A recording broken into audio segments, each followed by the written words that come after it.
The potential for flying fish fisheries in Indonesia is significant, with an estimated more than 73,000 tons per year.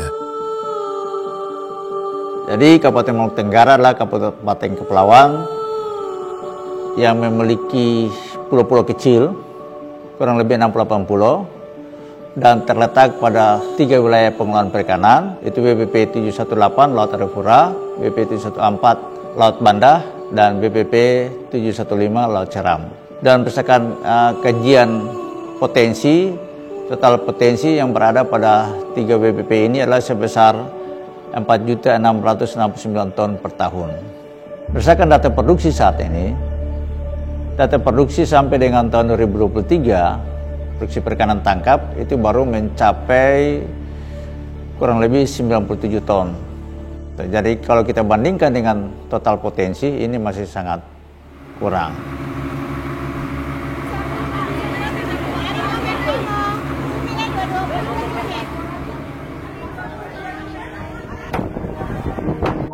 Kami juga di sini memiliki potensi, salah satunya adalah telur ikan terbang. Itu pada saat musim telur, ya, ikan terbang bertelur, itu terbawa arus dan itu diambil oleh para masyarakat pesisir atau para nelayan. Potensi sumber daya ikan terbang di Maluku itu besar sekali karena wilayah Maluku itu terdiri dari pulau-pulau kecil. Daratannya itu hanya sedikit, sekitar 7%, sedangkan lautannya itu 93%. Sebenarnya Maluku itu terkenal dengan sumber daya ikan tunanya, Pak. Ikan tunanya yang melimpah dan itu menjadi andalan dari Provinsi Maluku untuk diekspor. Setelah saya mempelajari dan mendalami ikan terbang, ternyata saya melihat bahwa rantai makanan penting dari ikan tuna adalah ikan terbang.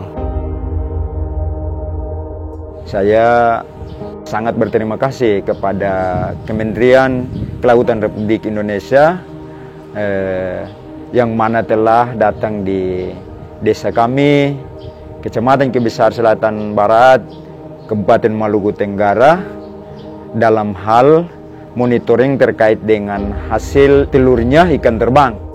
Pada tahun 90-an sampai 80-an itu, mundur ke belakang 80-an itu, rata-rata kami hasil masyarakat di Uhoy atau di desa itu hasilnya memuaskan untuk bisa menghidupkan kami. Tapi mulai dari 2020 sampai 2021 ini banyak kapal-kapal dari Sulawesi, Kalimantan yang sering datang, maka akhir ini juga kami masyarakatnya juga sudah sedikit susah. Jadi harapan kami terhadap Kementerian Republik Indonesia agar hal ini juga harus diperhatikan. Sejak 2020 kami sudah memulai akan pencarian telur ikan. Lalu kami biasanya kalau saat mencari itu mulai pasang rompong itu mulai pagi dari jam 6 sampai jam 10, lalu nanti sore atau malam, sorenya jam 6 atau malam sampai jam 7 malam kita bisa ambil rompong. Ini fungsinya biar bentar kan ikannya lewat, ikannya mau bertelur nih ikannya. Nah, tapi ikannya kan cari tempat aman buat bertelur. Nah, jadi sebentar ini daunnya ini ikannya nyempirin ke sini, nah, terus bertelur. Gitu.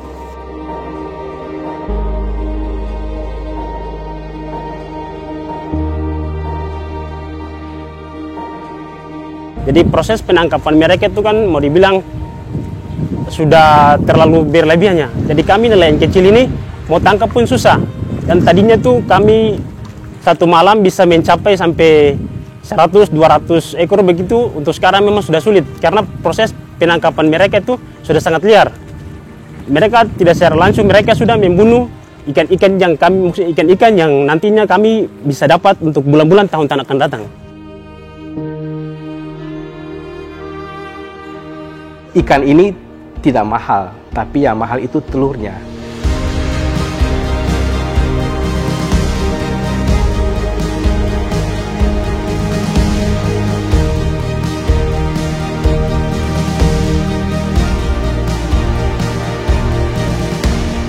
Kalau dilihat dari dampak yang mereka hasilkan, kerusakannya itu jauh lebih besar daripada income benefit untuk masyarakat di sini. Gini, coba kita lihat data statistik tentang PAD Kabupaten Maluku Tenggara atau Kota Tual. Adakah satu angka yang menunjukkan bahwa ini PAD yang bersumber dari perikanan tangkap telur ikan? Tidak ada. Paling dibuat umum dari sektor perikanan, tapi nggak pernah dipilah. Kalau sektor perikanan itu banyak, tapi tidak bisa diuraikan itu dari perikanan tangkap telur ikan atau apa. Ya. Karena setahu saya, semua ahli biologi laut itu menyatakan bahwa mengambil juvenil, mengambil telur ikan itu ilegal secara ekologis. Ikan terbang ini sebenarnya dimanfaatkan oleh saudara-saudara dari Sulawesi Selatan. Sebenarnya mereka spesialis di situ. Kalau di sana, di Selat Makassar dan Laut Flores itu sebenarnya tidak hanya menangkap telurnya, tapi induknya juga. Itu yang membuat kolapsnya itu cepat. Memang perlu diatur saja supaya mereka punya tempat makan di situ. Pemerintah, akademisi, khusus kami menggali, mencari tahu informasi sebanyak mungkin tentang ikan terbang supaya bagaimana bisa diatur supaya tidak seperti yang terjadi di Selat Makassar dan Laut Flores.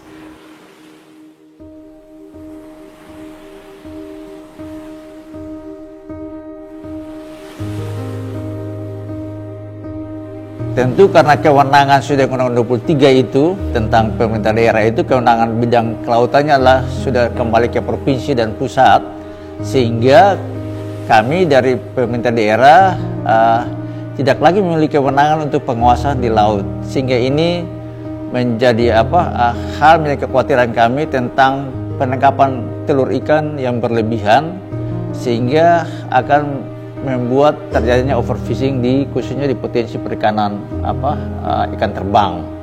Jadi ikan terbang yang ditangkap di perairan Maluku Tenggara ini juga sudah lama dimanfaatkan oleh nelayan-nelayan lain, nelayan Andon dari perairan Sulawesi contohnya. Jadi ini menjadi aspek tersendiri ya terkait sosial ini, menjadikan suatu potensi ya terjadinya konflik nelayan, sehingga dalam RPP atau rencana pengelolaan perikanan ikan terbang ini kita atur pemanfaatannya ya dengan baik.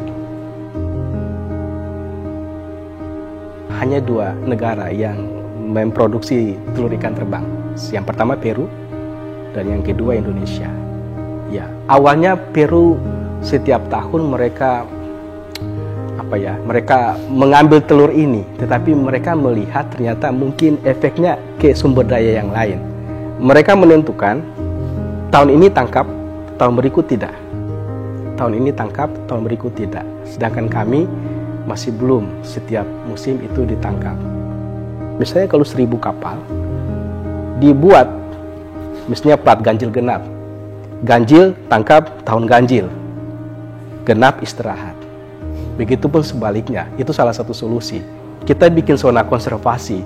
Alatnya kita desain di tengah di sini. Bale-bale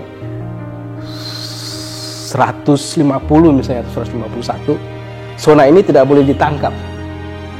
Bale-bale terus ikannya bertelur 3-4 hari aman. Dia menetas lagi. Boleh tangkap zona di luar ini. Ya, itu yang saya ide sama GEP atau WWF. Bagaimana kalau zona konservasi untuk telurnya.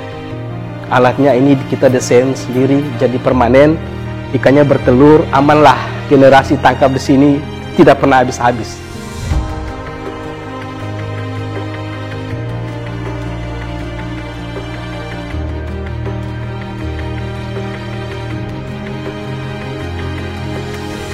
Intervensi atau dukungan yang dilakukan oleh JEP 6 ini adalah pertama tentunya adalah mendukung riset atau kajian terkait perikanan, termasuk di dalamnya sarana seperti alat tangkap dan lain-lain. Yang kedua adalah mendorong penyelesaian dokumen rencana pengelolaan perikanan untuk komoditas perikanan. Dan yang ketiga adalah dukungan terkait aspek lingkungan yang sangat penting bagi ekosistem perikanan, misalkan seperti terumbu karang dan lain.